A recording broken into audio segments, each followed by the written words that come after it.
اعوذ باللہ من الشیطان الرجیم بسم اللہ الرحمن الرحیم۔ سورہ بقرہ کا تعارف۔ مقام نزول حضرت عبداللہ بن عباس رضی اللہ تعالی عنہما کے فرمان کے مطابق مدینہ منورہ میں سب سے پہلی یہی سورہ بقرہ نازل ہوئی۔ اس سے مراد ہے کہ جس سورت کی آیات سب سے پہلے نازل ہوئی۔ آیات اور رکوع کی تعداد اس سورت میں 40 رکوع اور 286 آیتیں ہیں۔ بقرہ نام رکھنے کی وجہ، عربی میں گائے کو بقرۃن کہتے ہیں، اور اس سورت کے 8ویں اور 9ویں رکوع کی آیت نمبر 67 یا 73 میں بنی اسرائیل کی ایک گائے کا واقعہ بیان کیا گیا ہے۔ اس کی مناسبت سے اسے سورہ بقرہ کہتے ہیں۔ سورہ بقرہ کے فضائل، احادیث میں سورت کی بے شمار فضائل بیان کیے گئے ہیں۔ ان میں سے 5 فضائل درج ذیل ہیں۔ حضرت ابو امامہ باہلی رضی اللہ تعالی عنہ سے روایت ہے، نبی کریم صلی اللہ علیہ وآلہ وسلم نے ارشاد فرمایا، قرآن پاک کی تلاوت کیا کرو، کیونکہ وہ قیامت کے دن اپنی تلاوت کرنے والوں کی شفاعت کرے گا۔ اور 2 روشن صورتیں یعنی سورہ بقرہ اور سورہ آل عمران پڑھا کرو، کیونکہ یہ دونوں قیامت کے دن اس طرح آئیں گی جس طرح 2 بادل ہوں یا 2 صاحبان ہوں یا 2 اڑتے ہوئے پرندوں کی قطاریں ہوں، اور یہ دونوں صورتیں اپنے پڑھنے والوں کی شفاعت کریں گی۔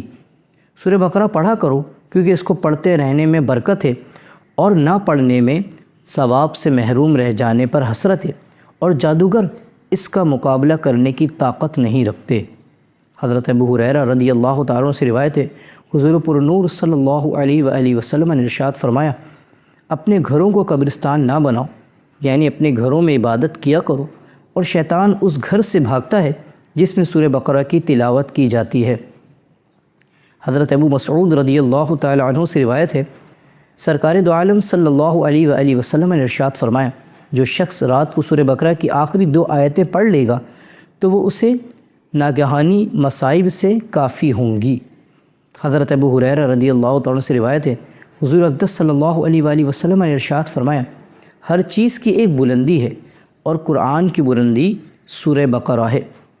اس میں ایک آیت ہے جو قرآن کی تمام آیتوں کی سردار ہے، اور وہ آیت آیت الکرسی ہے۔ حضرت سہل بن سعد ساعدی رضی اللہ تعالیٰ عنہ سے روایت ہے، حضور انور صلی اللہ علیہ وسلم نے ارشاد فرمایا، جس نے دن کے وقت اپنے گھر میں سورہ بقرہ کی تلاوت کی تو 3 دن تک شیطان اس گھر کے قریب نہیں آئے گا، اور جس نے رات کے وقت اپنے گھر میں سورہ بقرہ کی تلاوت کی تو 3 راتیں اس گھر میں شیطان داخل نہ ہوگا۔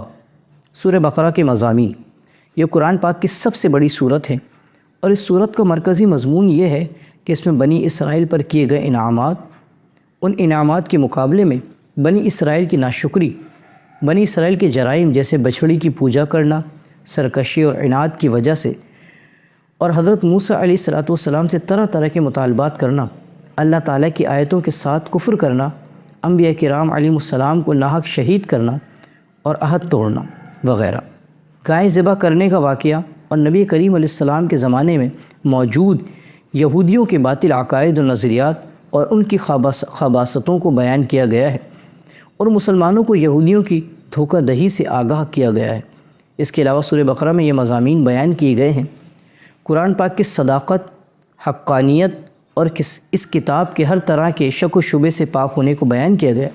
قرآن پاک سے حقیقی ہدایت حاصل کرنے والوں اور ان کے اوصاف کا بیان، ازلی کافروں کے ایمان سے محروم رہنے اور منافقوں کی بری خصلتوں کا ذکر کیا گیا ہے۔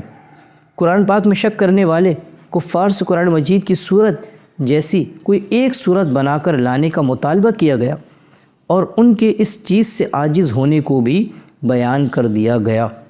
حضرت آدم علیہ السلام کی تخلیق کا واقعہ بیان کیا گیا، اور فرشتوں کے سامنے ان کی شان کو ظاہر کیا گیا۔ خانہ کعبہ کی تعمیر اور حضرت ابراہیم علیہ السلام کی دعا کا ذکر کیا گیا ہے۔ اس صورت میں نبی کریم صلی اللہ علیہ وسلم کی پسند کی وجہ سے قبلے کی تبدیلی اور اس تبدیلی پر ہونے والے اعتراضات کا جوابات کا بیان ہے۔